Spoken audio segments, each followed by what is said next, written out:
Hi, developmental psychology students. Welcome to Learning Plan 13, Physical and Cognitive Development in Late Adulthood. In this learning plan, you will need to read Chapter 15 of the text, view the PowerPoints and videos, take the quiz, complete a reflection if you need to do so, participate in the discussion board, and then continue to work on your create your own project. In Chapter 15, sorry about that, you'll be looking at issues of longevity. Longevity addresses both life expectancy and lifespan. While life expectancy has been increasing in the United States and continues to do so, our lifespan does not. You'll also be looking at 4 biological theories of aging.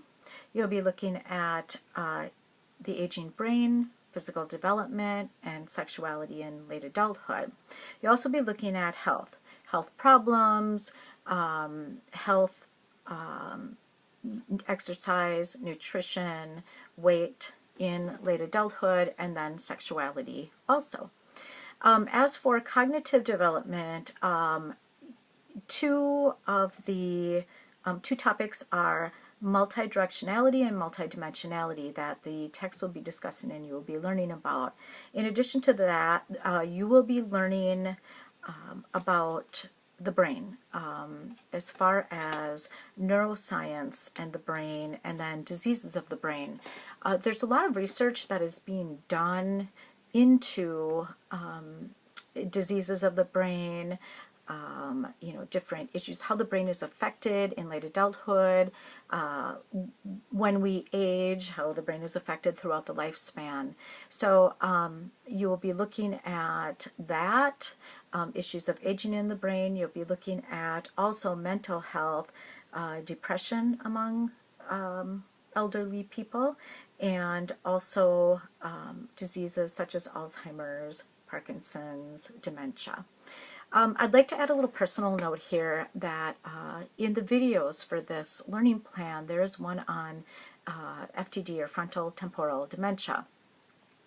This is a very personal chapter for me because my best friend was diagnosed in March of 2013 with frontotemporal dementia. It is a disease of the brain. It's a degenerative process. In my friend's case, his is a very rare variant due to a mutated gene, and it can hit people younger than what would be typical with Alzheimer's.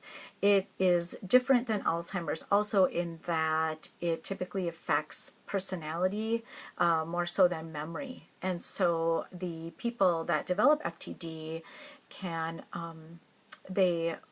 lose the ability to show emotions somewhat. They will have more of a flat affect, which can be very difficult for the people that are close to them. It also affects impulsivity, increases impulsivity. As they show in the video, the woman that has it was always very careful about her weight, but with FTD, she's always putting food into her mouth. And my friend, the same thing happens with that. It's because of the areas of the brain that are affected.